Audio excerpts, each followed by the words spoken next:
The Maulus, essentially akin to ships like the Griffin, but it is the Galante version and it is an electronic warfare ship. This ship is not to be used in PvE. It is designed, the point of it is PvP. It has a 7.5% bonus to remote sensor dampener effectiveness and a 10% reduction in remote sensor dampener activation cost. Remote sensor dampening is a module that's placed on ships, and what that does is effectively shuts down their targeting range. So if you are in a fleet and 2 of 3 of you are flying these and you're fighting a bigger ship, they will say damp the ship.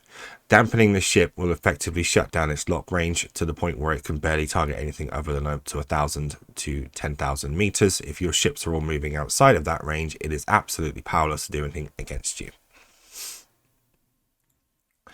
The attributes of said ship are low, as it is a frigate, i.e. the hit points, armor, shield and structure. However, it has a decent capacitor, maximum targeting range of 64 kilometers, and so on. Drone capacity at 30 M3, meaning you can fit some T2 drones in there as well, for basically offensive capability to help should your damps fail and they decide to target you.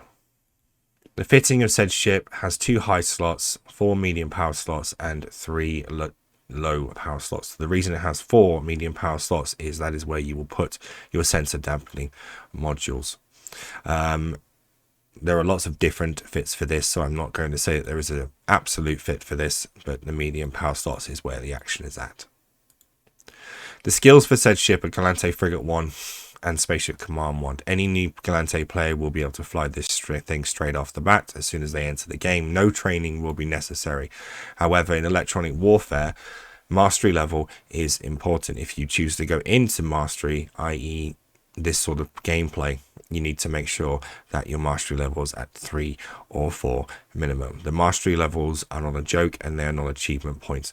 They are there to help you better yourself, better the ship, and make sure that you can pilot your ship effectively.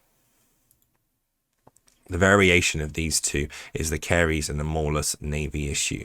Essentially, the Carries is a Tech 2 version of the Maulus and is often used in Tech 2 frigates fleets and or as a support ship to larger fleets. And the Maulus Navy issue is the upgrade to the Maulus, but obviously because it's a Navy ship, it will cost more, but we will be doing videos on both of those ships.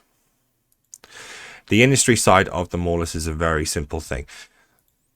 The Maulus Blueprint Original is extremely cheap because it is a Tech 1 ship, so even new players can afford to buy it. The materials can be found in a high security space, period. You do not need to venture into dangerous space to find these materials and mine them. If you've done the career agents, you'll have a venture and you'll have a basic idea of mining. 0.7 down to 0.5 security status is where you will find a lot of Mexalon and Isogen. You're looking for Umber or Kernite in terms of ore to get large amounts of these materials. Isogen is extremely expensive material to sell, so when mining Isogen, essentially you can make a fair old amount of money anyway. But the materials can be found primarily in high security space. The skins for the Maulus are actually pretty decent, and a few of them, you've got the biosecurity, the Bizogori looks amazing, and as you scroll down the list, the Intaki Syndicate one is really nice as well, and further down you've got the Semiotic and the Serpentis and the Spirit. So the Serpentis is more sort of a dark military, whereas the Spirit is more of a, bright lights kind of situation. There are others. The Strategic Material Defender skin is quite nice as well. So that's the Maulus, that's the point of the ship. If you found this video educational or helpful, please hit that subscribe button and we'll see you next time.